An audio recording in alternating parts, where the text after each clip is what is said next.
Hello, everybody. My name is Professor Christopher Decker. I'm with the Department of Economics, the University of Nebraska, Omaha. And this short video is an overview of a study that I recently conducted for the Office of Latino and Latin American Studies at the University of Nebraska, Omaha, on economic and fiscal impacts of the immigrant population in Nebraska using data from the 2015-2019 American Community Survey. The purpose of this is to measure the economic contribution of the first-generation foreign-born population in both the Omaha, Council Bluffs Metropolitan Statistical Area and the state of Nebraska.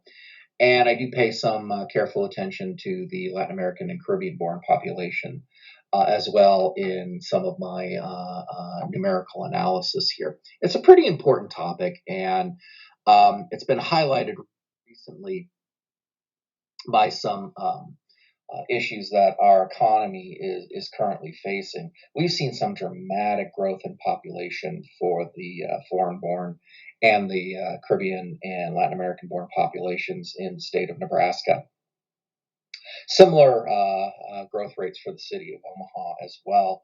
The growth rates between 2009 2019 really dwarf the population growth for the native-born population. We're looking at 35%, 37% for the foreign-born over that 10-year period, 33%, 32% for the Latin American Caribbean-born population over the last decade, compared to under 5% for the state for the native-born and about 7.5% or so for the native-born in the Omaha Council Bluffs metropolitan area. These are significant differences in growth, and it's really an important condition to keep in mind because population growth does ultimately lead to a healthy labor force. Growing and productive labor force is actually critically important to an economy's economic growth and prosperity. If you've got a well-trained, educated, readily available labor force, you're going to attract and retain more business because they'll have a labor force to tap into. It also supports public services. The more income earners we have, the more public health services we have, more education money is available, better public infrastructure. So there are a lot of benefits. And there's been some real challenges over the last few years when it comes to labor force in a lot of Midwestern states. And Nebraska is no exception. If you take a look at some data from the U.S. Bureau of Labor Statistics, you can kind of see that, pre-COVID-19, as early as January of 2019, we've seen some slow growth and even declines in our labor force, both in the state of Nebraska and in the city of Omaha. And there are a lot of reasons for this. One could be retirements. There could be a discouraged worker effect, particularly in the COVID economy. There could be some of that. But long term, there are issues with respect to retaining talent in the state. We call that the brain drain. We educate young people in the state of Nebraska and the city of Omaha, and they find jobs outside of the state that is what we describe as the brain drain. We like to stem that tide, as it were. We've also seen some slowing of immigration, and that can be a real challenge for our economy going forward because you want to have a viable, productive workforce now. You don't want to wait 20 years for any kind of organic native-born labor force to come about. We really are looking to stem the tide on the brain drain, looking to looking to encourage more immigration would likely be effective policy to support a growing labor force. And it's this labor force that is really kind of critical for studies like this, where we assess the economic impact of, say, this first-generation foreign-born. Because if they're here and they're working and they're spending, then that means that we're going to have more economic activity take place within our local economy. So there have been a lot of studies that have looked at the impact of first-generation foreign-born. I've done a couple of them. And there have been some for North Carolina, Arizona, New York, Minnesota. There are even some more updated studies throughout the last 10 years or so. It's an important and active area of research, largely because of the labor force story. How do we attract, retain, and have readily available a productive labor force? So our job here is to assess the economic impact of first generation foreign born on our economy, whether we're looking at the Omaha Metropolitan Statistical Area or whether we're looking at the state of Nebraska. And there are generally four components. And those four components are comprised of the market demand effect. You've got a bunch of first generation foreign born residents who are spending money locally. That's going to generate an economic impact. You also have a number of first generation foreign born who are employed in critical businesses. This is our industrial production labor supply component. Every laborer means more productivity, means more output, means more sales, in turn means more economic prosperity. You also have a fiscal component, and there's a lot of controversy around this particular element. You have a lot of public expenditures that all groups tap into, not just the first generation foreign born, in terms of health expenditures, education, public assistance, food stamp programs, and so on. And then, of course, there's the contributions to the fiscal health of our economies through state income taxes. And immigrant populations do pay into income taxes and payroll taxes and what have you. All residents also pay into sales taxes. When you buy gasoline, when you buy alcohol, when you buy certain retail items, there's a sales tax. That's money that goes to the local government. There are property taxes to the extent that we have people who are homeowners that will pay property taxes. Even renters indirectly pay property taxes through their rental payments.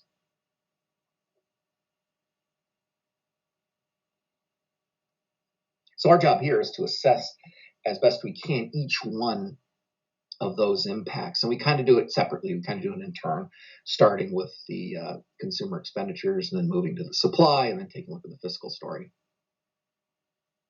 So what exactly are we doing when we conduct an economic impact assessment? Well, we're essentially trying to trace spending for an economy with the understanding that markets are interlinked. We're trying to capture these things called multiplier effects. I like to think of the multiplier effect as ripples in a pond. The idea here is that you've got, say, consumer spenders, and that might increase demand at local restaurants. And then those local restaurant managers have to buy more inputs, more fresh produce, more meat products, more poultry products. They may have to hire more workers to meet that additional demand. That's what we call an indirect effect. It kind of starts the ripple effect because all of that spending through that supply chain has to take place in order to meet that new demand from these initial consumers. And that is that interlinkage effect which captures the total economic contribution that a group of spenders can have on an economy. So the way we can calculate one of these multiplier effects is to get estimates, usually from an American Community Survey, of spending patterns and labor contributions from a group of interest. So we're interested in the first generation foreign born. They're spenders, they work. That activity will stimulate the supply chain. That's the droplet falling into the pond, generating the ripples, because now the supply chain is stimulated. Okay, we have a restaurant manager. We got a bunch of new consumers coming into our restaurant. We're buying the inputs we need to meet that demand. Those wholesalers are then buying from their suppliers, and so on and so on and so on. We get all of that spending. And there's also something we refer to as the induced effect. If you have increased demand at a restaurant, those managers may need to hire more people. And those people can come from any group. It doesn't just have to be an immigrant group. Any group at all that will enjoy more income from having a job. We call that the induced effect, because that income will also get spent. We add all those income effects up, and we get our total effect. And then we can measure the total effect in terms of total production generated, in terms of total income generated, in terms of total jobs generated or supported. That becomes our primary goal with an economic impact assessment.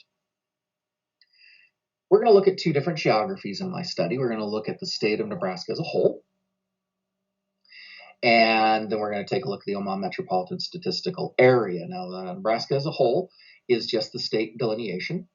The Omaha Metro has, in addition to the 6 counties on the Nebraska side of the river, of the Missouri River, you've got Cass, Sarpy, Douglas, Washington, Dodge, Saunders counties. By far, Douglas and Sarpy are the most important of those 6. But we also have 3 Iowa counties included in our economy there. Mills, Harrison, and Potawatomi. Potawatomi is the most important since that's where Council Bluffs is. So most of the economic activity takes place right there between Douglas, Sarpy, and Potawatomi counties.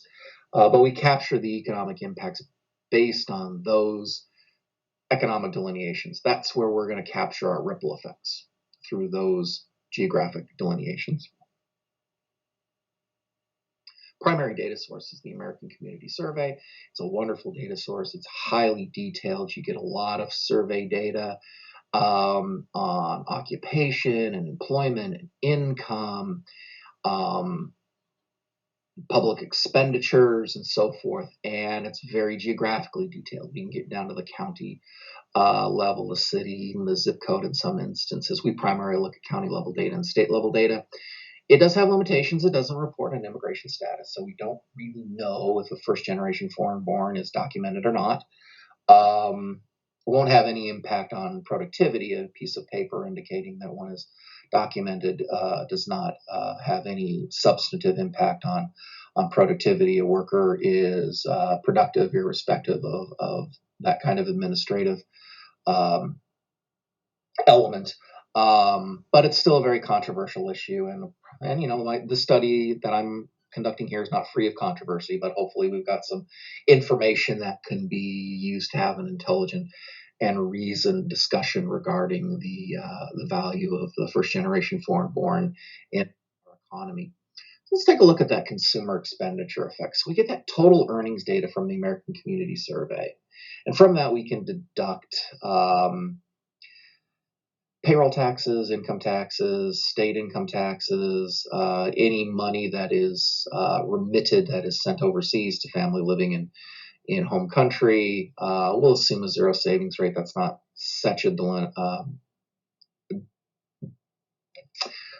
not a real problem for the statistics, but that will give us an idea of how much money is spent out of earnings here locally. And from that, we start our ripple effect. So our direct injection, our direct spending, is the income earned from being employed here locally. And from that, we do an estimate. So I have a model which allows me to trace back the number of jobs that are needed to support that direct spending. So in my report, I talk about both jobs and total economic impact in terms of production and sales. But here we're just going to focus on the number of jobs. It seems to be the easiest concept for all of us to understand what a job means. But you're talking about directly supporting 10,473 jobs here in the Omaha Metro, just from the first-generation foreign-born spending. That's a direct. That does not include the ripple effects. And then you got 4,422 jobs being supported directly, not including the ripple effects, from our Latin American Caribbean-born population spending. In the state of Nebraska, the numbers are a little bigger. 19,116 jobs directly supported by first-generation foreign-born spending, and 9,274 directly supported by Latin American Caribbean-born spending. Now we add the ripple effects. So all those jobs are used to support the direct spending, and now the spending takes place, and we have the supply chain being stimulated. That's going to generate more economic activity and even more jobs. So in the metro, we can add an additional 7,054 jobs just from the first generation foreign born. That implies close to 18,000, maybe 17,500 jobs that are supported both directly and through the ripple effects. Jobs in the Omaha Metro that can be linked to the first generation foreign born. 17,000, that's significant. If you look at the Latin American Caribbean born, you're looking at a sizable 7,400 jobs, roughly. That's significant as well. Statewide, the numbers are a little bit bigger, but close to 30,000 jobs, both directly and indirectly, can be traced back to first-generation foreign-born spending. 30,000 jobs in the state of Nebraska. And if you just look at the smaller Latin American Caribbean-born population spending, 14,500 or so jobs through direct and indirect spending are supported by that group. Sometimes it's helpful to put some of these numbers in context. For instance, if you were to take a look at the largest employer in Omaha, which is Offutt Air Force Base, they've got about close to 12,000 jobs, both military and civilian. I think we would all be very upset and certainly see real economic disruption if Offutt Air Force Base closed down. We lose 12,000 jobs. Well, if we lost the first generation foreign born spending, we would lose 17,527 jobs. So that's a significant comparison. Even Nebraska Medicine, which employs close to 10,000 people, if they disappeared, we'd notice that. Well, if we lost the Latin American Caribbean born population, we lose 7,400 jobs. That's not trivial. So you can kind of see that these groups do have significant impacts on our economy. Were we to lose those spenders, we would see some job declines, and some could be very, very significant in nature. I want to turn now to the production side and focus on the impact that workers from the first generation foreign-born population have on our economy. This is that supply side component of our four pieces of economic impact. And I've chosen to focus on three sectors in particular. There are over 500 different sectors, all of which have some immigrant population working in them. But I focused on these three because the concentrations are relatively high. What you see here in terms of the numbers on this slide are the first generation foreign born. FB stands for foreign born for the state. And LA is the Latin American born. For the state. So if you look at restaurant food services, about 10% of the total labor force in that sector is first generation foreign born. About 7%, about 4,121 jobs are held by Latin American and Caribbean born people. In the construction sector, we have a little bit higher percentages, about 14% of the total labor employed in construction is first generation foreign born. Over 10,000 of that is Latin American foreign born in origin. And finally, the big one, the one we hear a lot about and continue to hear a lot about, is the animal processing industry, where you've got 61% of the total state labor force coming from foreign born. 43% of that total is Latin American and Caribbean born. That's 15,000 jobs and close to 11,000 jobs respectively. You're talking about some significant employment here. These are direct injections of labor into these sectors, and they're important components for these sectors. So if you take a look at what we've got here in terms of direct jobs generated as a result of these workers, here you've got 15,000 in these three sectors together, 15,791 jobs held by first generation foreign born in Omaha, and across these three sectors, 11,480 in the Omaha Metropolitan Statistical Area that are Latin American, Caribbean born.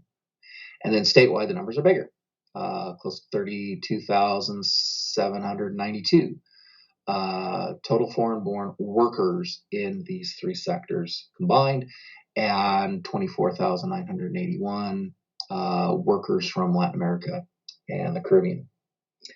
You have all these workers that are generating all this output. All this output is being purchased. And as this output gets purchased, we start the ripple effect.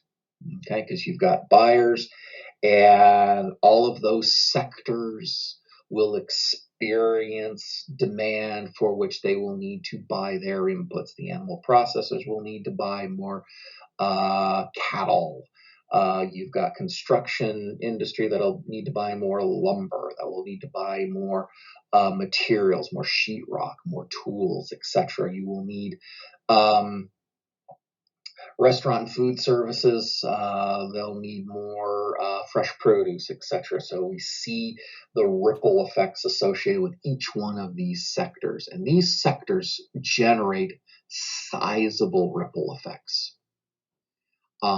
If you take a look at the Nebraska, the Omaha side of things, the total foreign-born, the 15,791 jobs held by those first-generation foreign-born in that sector, those sectors, when stimulated, will generate an additional 21,480 jobs. That yellowish colored bar is a significant ripple effect. I've got some numbers to show you here in just a minute on that.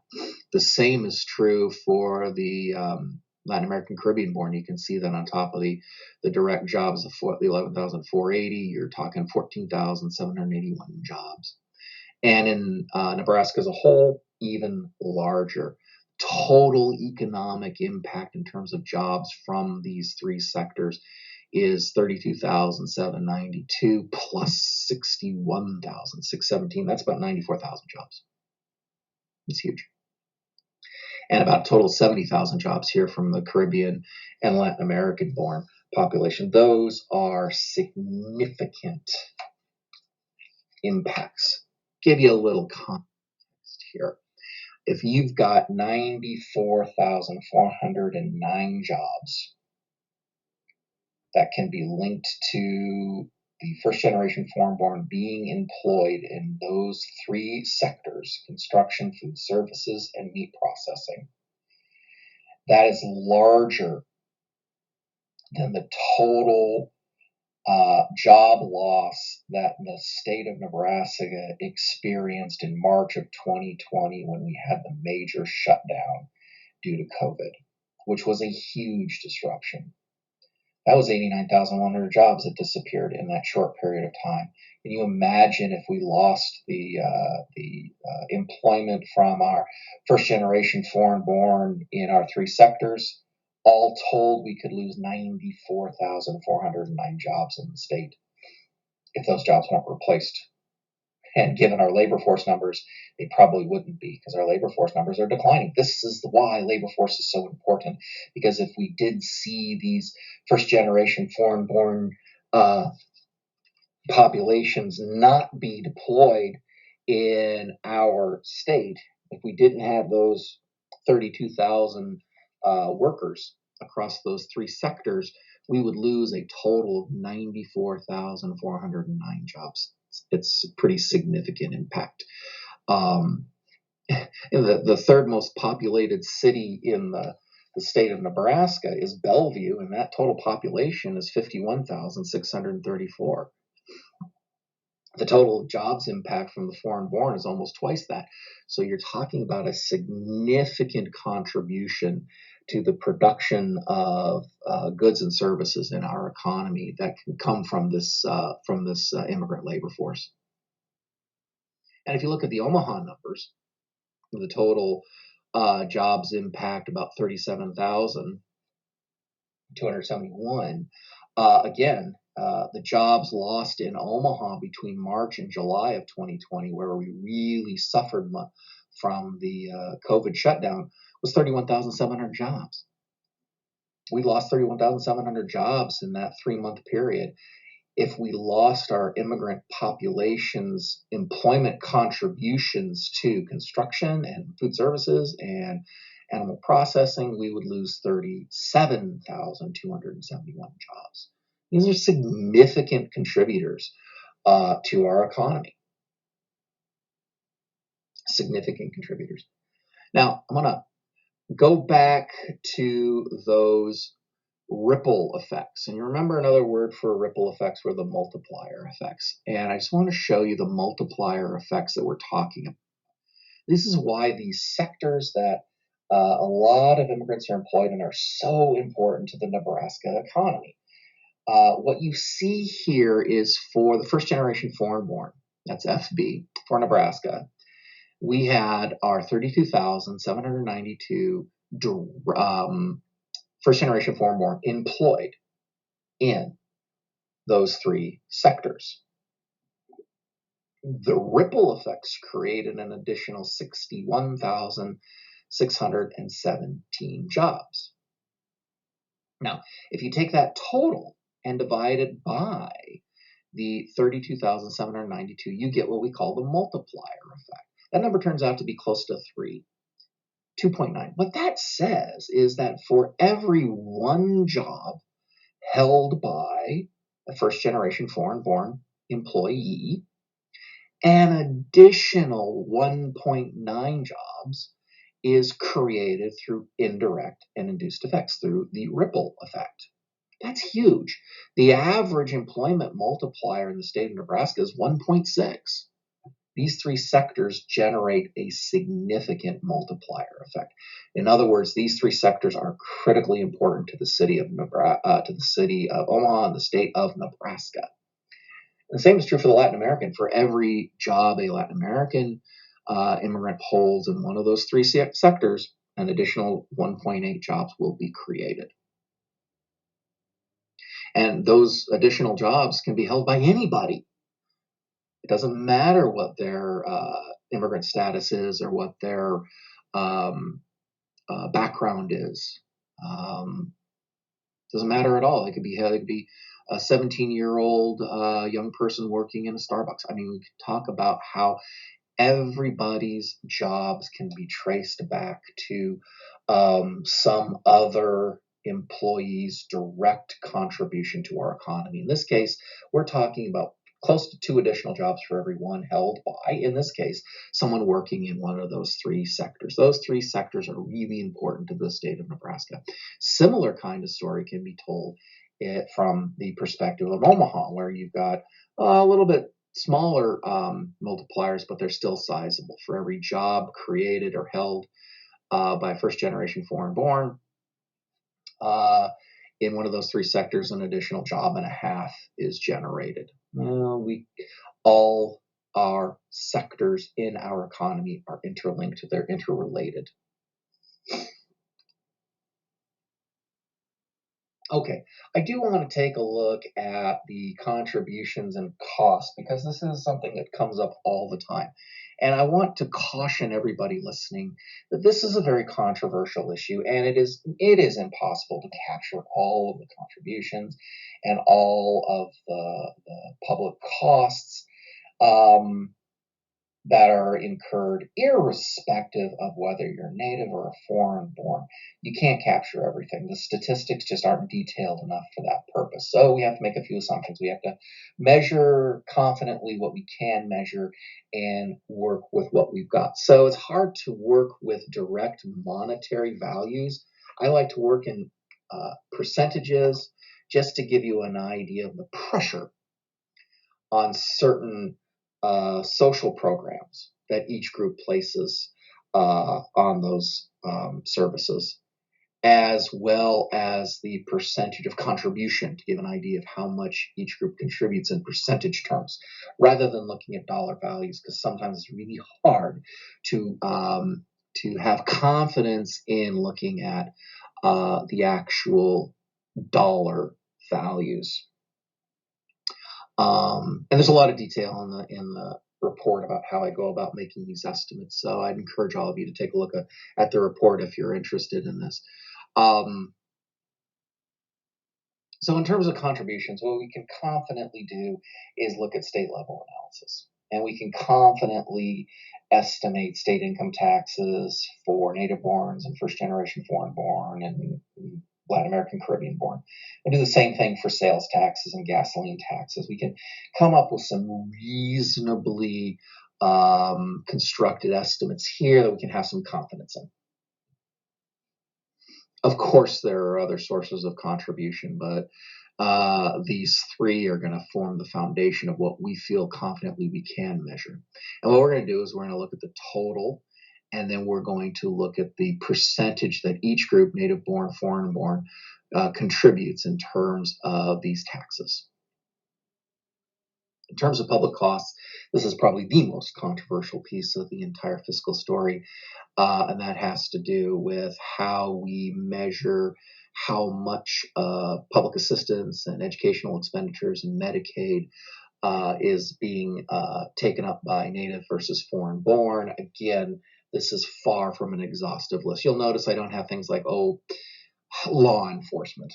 It would be great to have some estimates of law enforcement expenditures to get the kind of detail necessary to do a native versus foreign-born comparison. Has not proven fruitful. There's just not enough data that's third-party verifiable that can provide some good estimates here. This is a great area for future research, by the way, is to look at these public costs from a broader perspective. But we can confidently estimate from American Community Survey data these three different components of public expenditures. Public assistance, that's like SNAP and food stamps and so on, and then you got educational expenses, and you got Medicaid. And again, it's all state related. It's another reason why we have a hard time putting, law enforcement in there, because so much of law enforcement, like incarceration, prisons, is publicly subsidized at the federal level. It's hard to ascertain exactly how much of the public costs are being supported by Nebraska residents.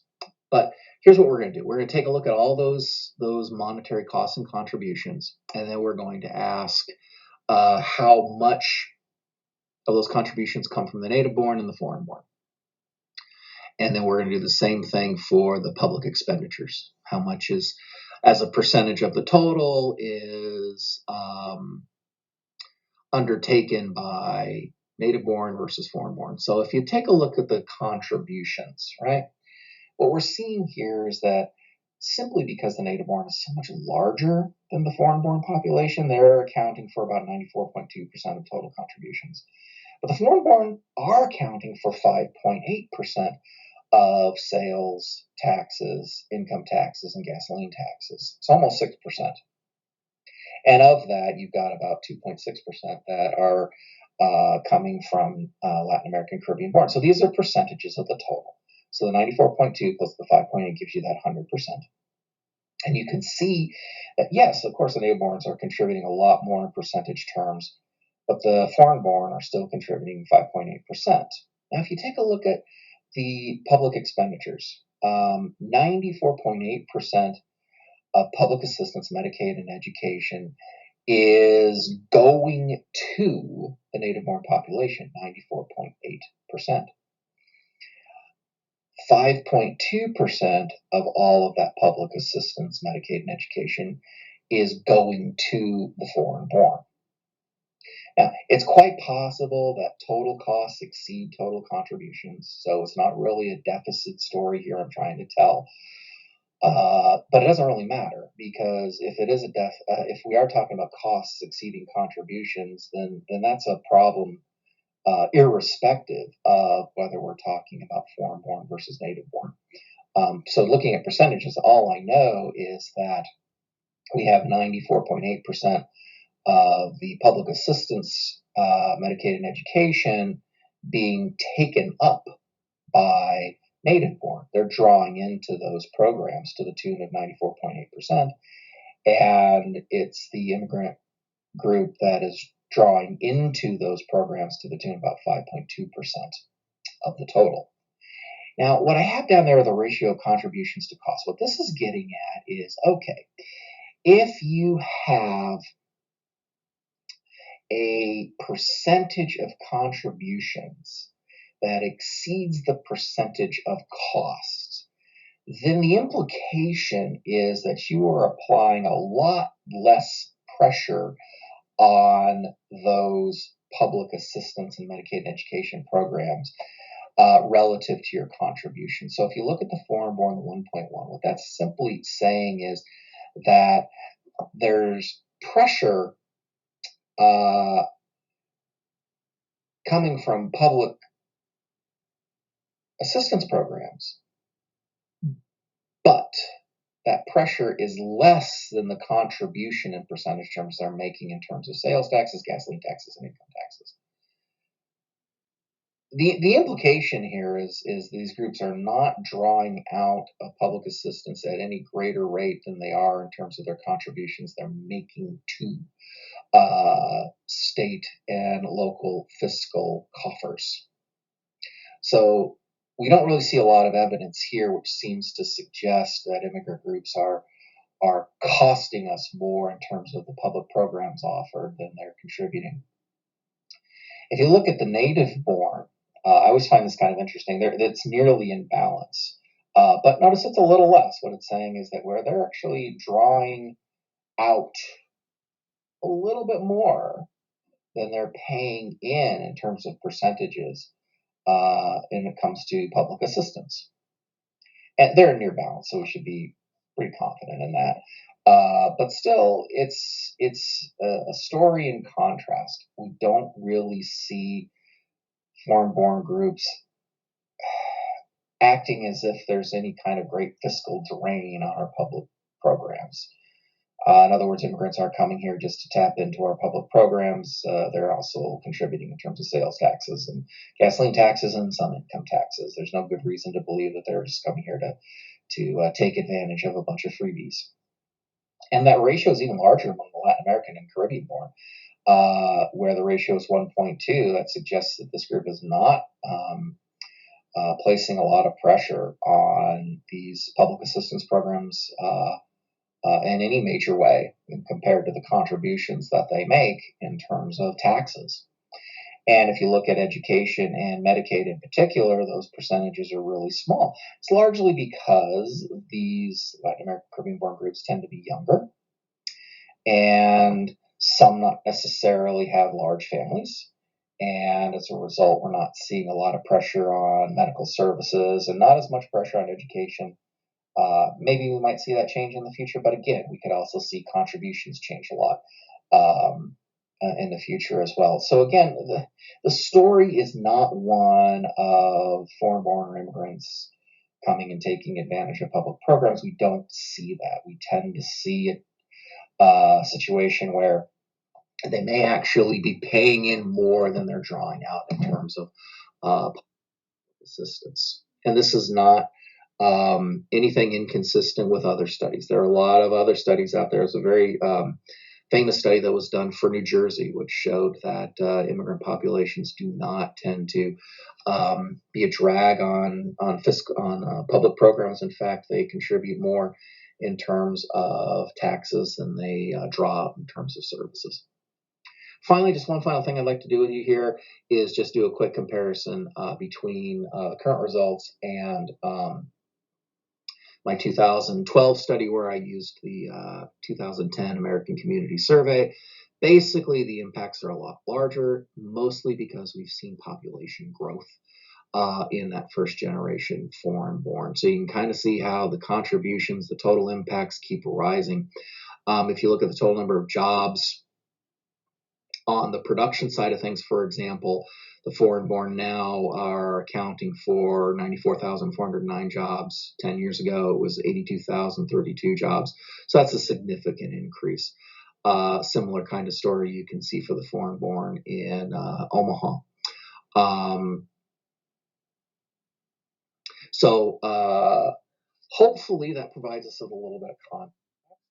This is a very important active area of research, and there's not a lot of evidence of what we call fiscal drag. I really think that There are a lot of avenues for future research. I'd love to see some more work done on self-employment, and I'd like to see some work done on what happens with the second generation, the children of the first generation foreign-born, who are largely expected to be able to take advantage of educational opportunities as they are U.S. citizens. What kind of careers are they moving into? Are they moving into upper level management positions? Are they moving to engineering positions? Are they becoming more specialized and educated? Those are all really critically important. And I also want to emphasize the importance of labor force. There's no doubt about it that the labor force is declining. A possible solution to a declining labor force, at least in the near term, is to revisit immigration. Should we be engaged in stimulating immigration? It's a debate that's worthy of attention.